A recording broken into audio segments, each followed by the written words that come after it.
Hi, and welcome to this week's edition of Teaching Tuesday. My name is Heather, and I'm here to talk a little bit about resiliency in our children and our teenagers. So we just came off of October, which is Child Abuse Awareness Month, and lots of promotion about what child abuse is and how children and youth can overcome it, and the hope and healing and resiliency that's a part of it. So one fear that a lot of parents have, especially with children who've experienced abuse, is just this idea of like, how will my child get over this? How does my child move past this? And oftentimes that comes from a place of even just how the parent's going to move past it too. So as adults, we tend to hold some grudges, and we have these big feelings and understandings about kind of what goes on in the world and that sort of thing. With kids, if they talk about it and there's a consequence or an action or steps that follow, they move through all of those things and become resilient, become stronger, and are supported in their healing journey. So children can come and are able to overcome a variety of traumas and situations, usually a little bit faster than adults can. It seems to be a little bit more simpler for a child, whereas adults can kind of dwell on the history or even what they should have or should not have done. So there are a number of factors that are involved in the healing process for our children and youth. If they are supported by those that surround them. So if they have parents, caregivers, siblings, aunties, grandparents, counselors, if they are supported in their healing journey, that can really impact the level of resiliency that they experience.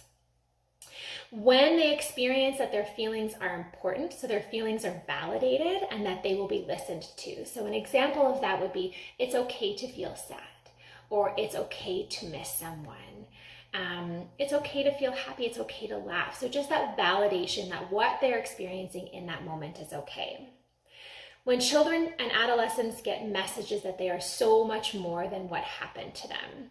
So we don't want to get stuck or fixated on the label that my child is a victim of abuse or a survivor of abuse. My child experienced something, but they are much more than that. They are still a soccer player. They are still great at school. They still love dinosaurs or princesses or whatever that child might be experiencing in their world. They are so much more than just the incident that happened to them. When children are encouraged to be agents of their own lives, so what we mean by that is they're encouraged to be a part of the decision-making process. Do you still want to attend counseling, or do you feel like you might want to take a little break, which is okay?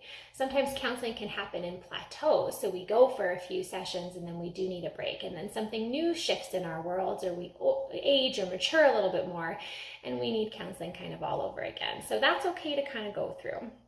But letting children be a part of those decision-making can really help them to have with that a body autonomy and that thinking process that they might need to be a part of. And children are resilient when they get messages that they are loved. So even just simple things like, thank you so much for telling me, I'm proud of you, you are so brave, I love you so much. All of those beautiful messages of empowerment and strength can really help kids too. What I encourage you to do is just take a moment to figure out how you define resilience, and maybe think back to a time when you had to overcome a hurdle or a really big issue or a trauma or anything like that, and what it took, what strength you needed to pull up from your toes and be able to move through that. Resilience is that ability to overcome, to heal, to persevere, to keep going. And as adults and caregivers, we're able to model that for our kids. So if you have a story in your mind and you feel comfortable sharing that, I encourage you to tell that story to your kid or your teenager. Let them know, I've been through a tough time and this is what it looked like, and this is how I was able to work through it. This is how I was able to move forward. Recognizing where you have been and even just where you would like to go with it. And that can be a great thing to teach our kids about resiliency. Thanks for tuning in, and we'll see you next time.